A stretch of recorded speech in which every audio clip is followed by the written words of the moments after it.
बिस्मिल्लाहिर्रहमानिर्रहीम। स्टूडेंट्स अस्सलाम वालेकुम। उम्मीद करता हूँ आप सब खैरियत से होंगे। आज हम एक्सरसाइज 9.1 अटैम्प्ट करने जा रहे हैं। इस एक्सरसाइज में हमने सिमिलर फिगर्स के बारे में पढ़ना है। तो इसकी डेफिनेशन में कहते हैं कि two figures are similar if they have same shape. जिस तरह देखें इन दोनों की शेप सेम है but not necessary same size, लेकिन इनका साइज सेम नहीं है। लेकिन मैथमेटिक्स में सिमिलर फिगर्स कब होंगी? In mathematics two figures are similar if corresponding angles are equal. अगर उनके कोरिस्पोंडिंग एंगल्स आपस में इक्वल हो। देखिए जिस तरह ये एंगल 40 का है तो इसके कोरिस्पोंडिंग एंगल भी हमारे पास 40 का ही होने चाहिए। ये एंगल 70 का है तो इसका जो कोरिस्पोंडिंग एंगल है वो भी 70 का होना चाहिए और इस एंगल के कोरिस्पोंडिंग एंगल भी इक्वल होना चाहिए। फिर दूसरा पॉइंट कहता है corresponding size must have proportional length. जो कोरिस्पोंडिंग साइड्स हैं उनकी लेंथ प्रोपोर्शनल होनी चाहिए। जिस तरह देखें ये साइड 3 थी, ये भी 3 थी और ये 2 है। अब क्या है कि इन तीनों साइड को किसी सेम नंबर से मल्टीप्लाई या डिवाइड करने से बाकी साइड्स आनी चाहिए। जिस तरह देखें इन तीनों साइड्स को हमने 2 से मल्टीप्लाई किया, 3 2 आर 6। ये इसको भी 2 से मल्टीप्लाई किया तो वो 6 हो गया, इसको भी 2 से मल्टीप्लाई किया तो ये 4 हो गया। तो इनमें जो प्रोपोर्शनैलिटी कांस्टेंट है वो सेम होना चाहिए। तो देखिए वो हम किस तरह निकालते हैं। जिस तरह अगर 3 पे आप 6 को भी डिवाइड कर सकते हैं या 6 पे 3 को डिवाइड करें। तो मैं क्या करता हूँ, बड़ी टर्म को ऊपर रखता हूँ, 6/3 कर लेते हैं। ये इक्वल होना चाहिए 6/3 के और ये इक्वल होना चाहिए 4/2 के। ये हमारे पास आ जाएगा प्रोपोर्शनैलिटी कांस्टेंट, या इसको आप कह सकते हैं स्केल फैक्टर भी आप कह सकते हैं, स्केल फैक्टर। तो देखिए 3 को जब आप 6 पे डिवाइड करेंगे तो इसका भी 2 आता है।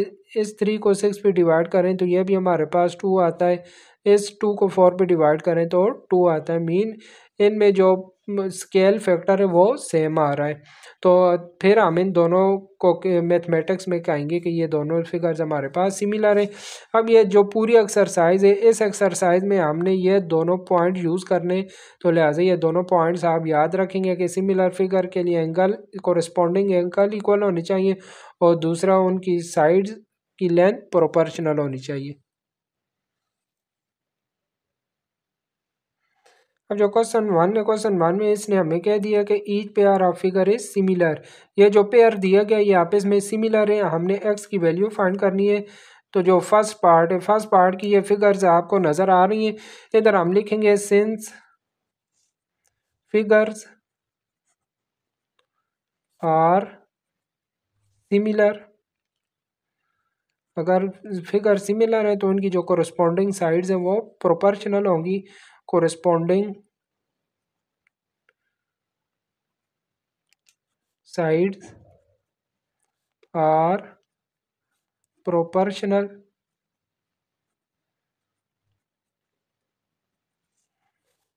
तो फिर क्या होगा, देखें ये जो साइड है एक्स, एक्स के कोरस्पॉन्डिंग हमारे पास 20 आ रहा है तो मैं लिख देता हूँ x/20।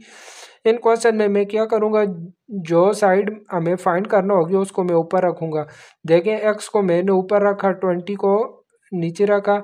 अब ये इक्वल होगा 3/12 के, 3/12। तो ये एक्स हमने फाइंड करना है, एक्स को इधर ही हम छोड़ते हैं। ये 20 इधर डिवाइड हो रहा है, दूसरी साइड पे 3 से मल्टीप्लाई हो जाएगा, सॉरी 20 और डिवाइड में 12 आ रहा है। तो यहाँ से x की वैल्यू हमारे पास आ जाएगी 5। 20 को 3 से मल्टीप्लाई करें 60 आता है डिवाइडेड बाय 12। तो x की वैल्यू हमारे पास 5 आ गई। इस तरह जो पार्ट 2 है, पार्ट 2 में भी देखें ये फिगर सिमिलर है तो इधर हम लिख देंगे सिंस। ये जो चीज़ हमने इधर लिखी है वो आप इधर भी लिख देंगे। लिखने के बाद हम क्या करेंगे, इसमें हमारे पास आ रहा है, देखें ये हमने फाइंड करना है एक्स, इसके कोरिस्पोंडिंग साइड ये वाली आ रही है। तो मैं लिख देता हूँ x/3 इक्वल टू 56/14 लिख देते हैं, 56/14 लिख दिया। अब ये 3 इधर डिवाइड हो रहा है, दूसरी साइड पे जाके मल्टीप्लाई हो जाएगा तो x इक्वल आ जाएगा 56 × 3 डिवाइडेड बाय 14 आ गया। तो यहाँ से एक्स की वैल्यू हमारे पास आ जाएगी 12।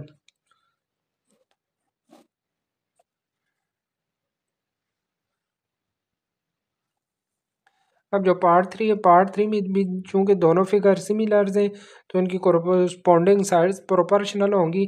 तो देखें ये साइड हमने फाइंड करनी है, साइड की लेंथ फाइंड करनी है जो हमें एक्स दी हुई है। तो इस साइड के कोरस्पॉन्डिंग ये हमारे पास साइड आ रही है 91। तो मैं लिख देता हूँ एक्स बाय 91 इक्वल होगा, ये 3 है, 3 के कोरस्पॉन्डिंग 21 आ रहा है तो 3/21 इक्वल आएगा 4/28।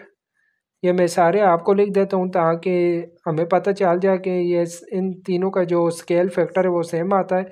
और 12/84, 12/84। तो ये आप देखेंगे कि इन तमाम साइड्स का कोरस्पॉन्डिंग साइड का स्केल फैक्टर सेम आता है। ये x/91 को मैं इसी तरह रखता हूँ। देखें इनको अगर कैंसिल करें, 3 1 3, 3 7 21, तो ये 1/7 आ जाता है। इनको भी अगर कैंसिल करें तो इधर भी 1/7 आता है, इनको भी कैंसिल करें तो ये भी 1/7 आता है। तो इसका मतलब है कि यही जो हमने साइड लिखी ये आपस में कोरिस्पोंडिंग है। तो मैं क्या करता हूँ, x/91 को इक्वल ले लेता हूँ 1/7 के। तो यहाँ से x इक्वल आ जाएगा 91 इधर डिवाइड और दूसरी साइड पे 1 से मल्टीप्लाई हो जाएगा। अब 7 को 91 पे डिवाइड करेंगे तो x की वैल्यू हमारे पास आ जाएगी 13।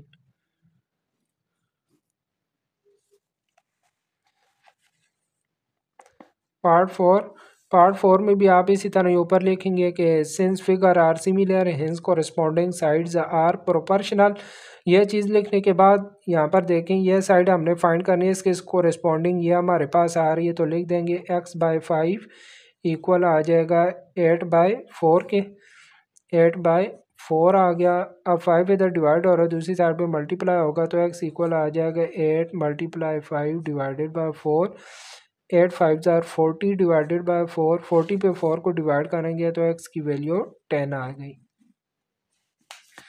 और इसका जो लास्ट पार्ट है 5 में भी आपने वो इसी तरह ही लिखना है कि same figures are similar hence corresponding sides are proportional length. वो लिखने के बाद यहाँ पर हमने कौन सी साइड फाइंड करनी है, फाइंड करनी है x। तो x के जो कोरिस्पॉन्डिंग है वो हमारे पास 112 आ रहा है। तो मैं लिख देता हूँ x/112 इक्वल टू, और इधर आ गया 1 और 1 के कोरिस्पॉन्डिंग 8 आ रहा है तो ये मैंने लिख दिया 1/8। तो x इक्वल हो जाएगा ये 112, 1 से मल्टीप्लाई होके 112 भी आ जाएगा डिवाइडेड बाई 8। 8 को 112 पे जब डिवाइड करेंगे तो इसका आंसर हमारे पास आ जाएगा 14। x की वैल्यू 14 फाइंड होगी। अब जो क्वेश्चन टू की स्टेटमेंट में हमें कह रहा है कि हमारे पास एक 20 रुपीज़ का नोट है और दूसरा 5000 का नोट है। ये जो 20 रुपीज़ वाला नोट है इसकी लेंथ 133 mm दी गई है और इसकी वेथ है हमारे पास 72 mm। इस तरह जो 5000 वाला उसकी लेंथ है 173 mm और इसकी लेंथ है 88, विथ है 88 mm। हमने इन दोनों जो रेक्टेंगल हैं इनको चेक करना है कि ये हमारे पास सिमिलर है या नहीं है। तो मैथमेटिकली अगर हम देखें तो ये दोनों जो बन रही हैं हमारे पास रेक्टेंगल, तो इनके कोरिस्पॉन्डिंग एंगल्स हमारे पास सिमिलर हैं क्योंकि ये एंगल भी 90 का है, ये भी 90 का, इसी तरह ये भी 90 का होगा, ये भी 90 का और ये एंगल्स भी हमारे पास 90 के होंगे। तो इसके कोरिस्पॉन्डिंग एंगल्स तो सिमिलर आ रहे हैं। इधर हम लिख देंगे कोरिस्पॉन्डिंग एंगल आर सिमिलर या इक्वल लिख दें। फिर अभी जो दूसरा पॉइंट होता है उसको हम चेक करते हैं कि इसकी कोरिस्पॉन्डिंग साइज आपस में प्रोपोर्शनल है या नहीं है। तो इसके कोरिस्पॉन्डिंग ये साइड आ रही है तो हम लिख देंगे 133 डिवाइडेड बाई 173। और इसके कोरस्पॉन्डिंग ये साइड आ रही है तो 72 डिवाइडेड बाई 88 होगा। अब हम चेक करते हैं कि ये दोनों आपस में इक्वल हैं या नहीं है। तो इसको अगर हम कैंसिल करें तो ये तो हमारे पास 8 के टेबल से कैंसिल करें तो 8 9 ज़ार 72 और 8 का टेबल 88 पे लेके जाएं तो 11 आ जाता है। जबकि ये दोनों टर्म्स आपस में कैंसिल नहीं होती हैं। तो ये देखें 133 बाई 173 ये इक्वल नहीं आता है 9 बाई 11 के। तो इधर हम लिख देंगे कि corresponding sides are not proportional hence given rectangles are not similar।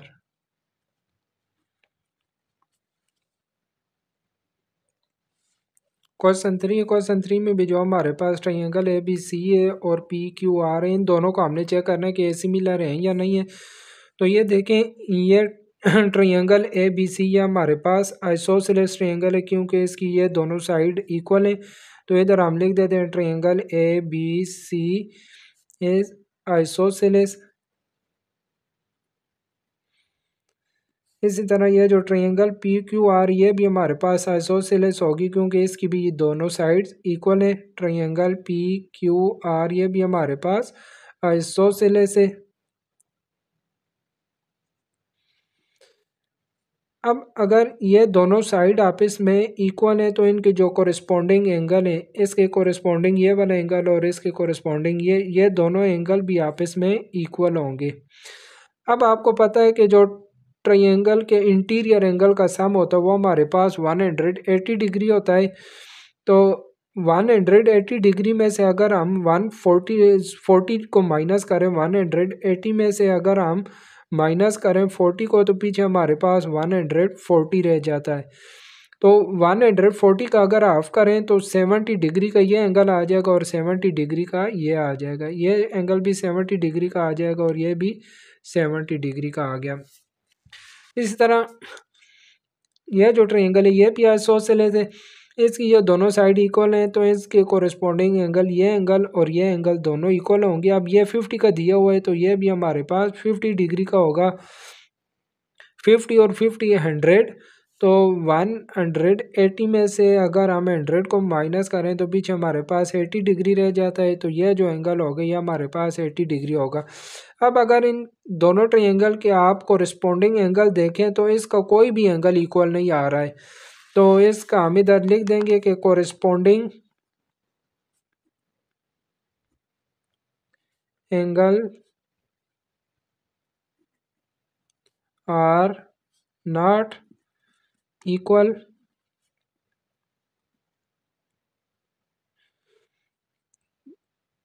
therefore triangle ABC not similar to triangle PQR। ये दोनों ट्रायंगल आपस में सिमिलर नहीं है। क्वेश्चन 4 के हमारे पास 2 पार्ट्स हैं। जो फर्स्ट पार्ट में हमें ये क्वाड्रिलेटरल दी गई है ABCD और दूसरी क्वाड्रिलेटर है PQRS। इन दोनों में हमने जो अननोन है देखे कह रहा है अननोन वैल्यू वो हमने फाइंड करनी है। जिस तरह देखें इस पेयर में हमारे पास अननोन आ रहा है ये X Y और Z। तो ये एक्स वाई पहले फाइंड करने के लिए देखें ये जो क्वाड्रिलेटर है इसमें ये 3 एंगल हमारे पास दिए गए हैं। इसका ये जो 4th एंगल है जो हमें नहीं दिया गया वो पहले मैं फाइंड कर लेता हूँ। तो मैंने लिखा है कि sum of interior angle of quadrilateral हमारे पास 360 होता है। तो इसके जो इंटीरियर एंगल है इन सब का मैंने सम ले लिया इक्वल आ गया 360 के। अब इन तीनों को अगर ऐड करें तो 308 आता है। 308 को दूसरी साइड पे माइनस कर दिया तो एंगल सी हमारे पास 52 डिग्री आ गया। अब जो एंगल सी ये हमारे पास आ गया है 52 डिग्री।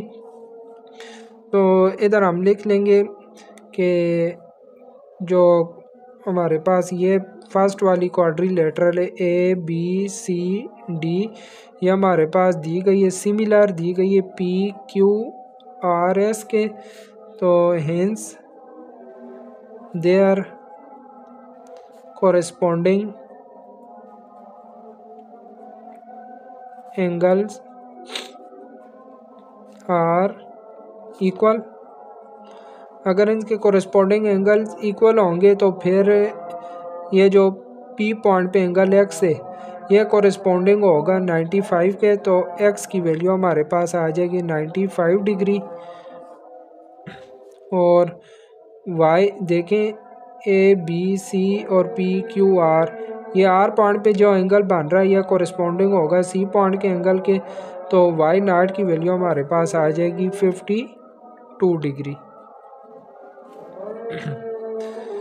और ये जो तीसरी साइड दी गई है, तो साइड फाइंड करने के लिए जो हमारे पास दूसरा पॉइंट होता है कि इनकी कोरेस्पोंडिंग साइड प्रोपोर्शनल होंगी, तो वो हम लिख देते हैं कि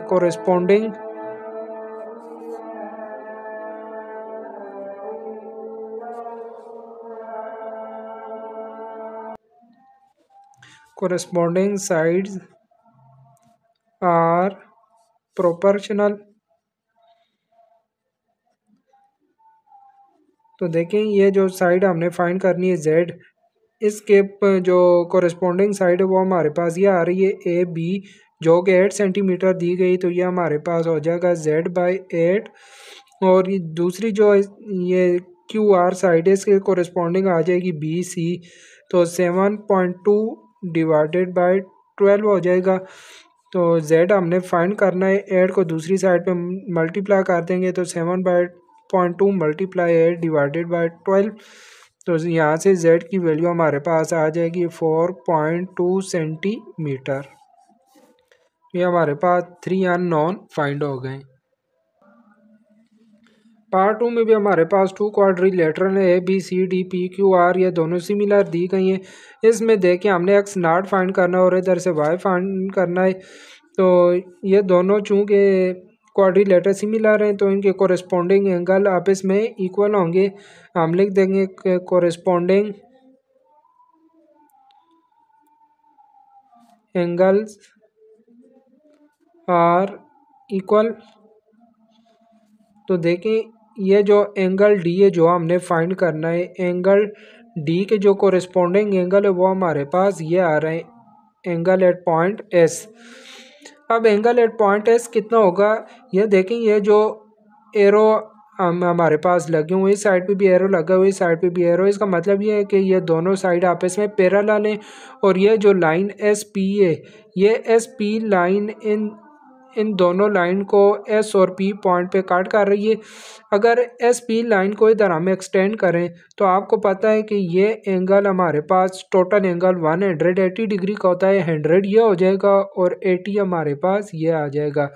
अगर ये इधर एंगल 80 है तो ये वाला एंगल भी हमारे पास 80 डिग्री होगा, क्योंकि ये पैरेलल लाइन को काट कर रहा है। तो ये इधर 80 आ रहा है तो इधर भी 80 होगा। तो इसलिए देखें एंगल एट पॉइंट डी हमारे पास x इक्वल आ जाएगा एंगल एट पॉइंट एस हमारे पास 80 डिग्री आ गया, तो x की वैल्यू 80 डिग्री आ गई। इसके बाद हमने ये साइड फाइंड करनी है y, तो इधर हम लिख देंगे कि कोरेस्पोंडिंग साइड्स आर प्रोपोर्शनल। तो ये हमारे पास आ जाएगा, जो साइड हमने फाइंड करनी है एस पी वो हमारे पास वाई की इक्वल है, और इसके जो कोरेस्पोंडिंग साइड है वो हमारे पास ये आ जाएगी 14, ये इक्वल हो जाएगी दूसरी ये 9 डिवाइडेड बाय 12। तो ये y इक्वल आ जाएगा 9 मल्टीप्लाई 14 डिवाइडेड बाय 12। इन दोनों को जब मल्टीप्लाई करके 12 को डिवाइड करेंगे तो y की वैल्यू हमारे पास 10.5 सेंटीमीटर फाइंड हो गई। क्वेश्चन 5 है, बहुत इजी है। क्वेश्चन 5 में देखें ये हमारे पास 2 सिमिलर फिगर्स दी गई है। ये हमारे पास टेलीफोन पोल की जो ऊंचाई है वो x दी गई है और इसका शेडो 15.6 है। इसी तरह ये जो मेन है, मेन की हाइट हमारे पास 6 फीट है और इसका शेडो 4.5 फीट है। अब चूंकि दोनों ट्रायंगल हमारे पास सिमिलर है तो इनकी कोरेस्पोंडिंग साइड्स आपस में प्रोपोर्शनल होंगी। तो x के कोरेस्पोंडिंग साइड ये आ रही है 6, तो x/6 ये इक्वल हो जाएगा 15.6 डिवाइडेड बाय 4.5। तो ये x की वैल्यू आ जाएगी 6 को इधर मल्टीप्लाई कर देंगे 15.6 मल्टीप्लाई 6 डिवाइडेड बाय 4.5 ऊपर वाली दोनों टर्म्स को मल्टीप्लाई करके 4.5 को जब डिवाइड करेंगे तो x की वैल्यू आ जाएगी 20.8 फीट।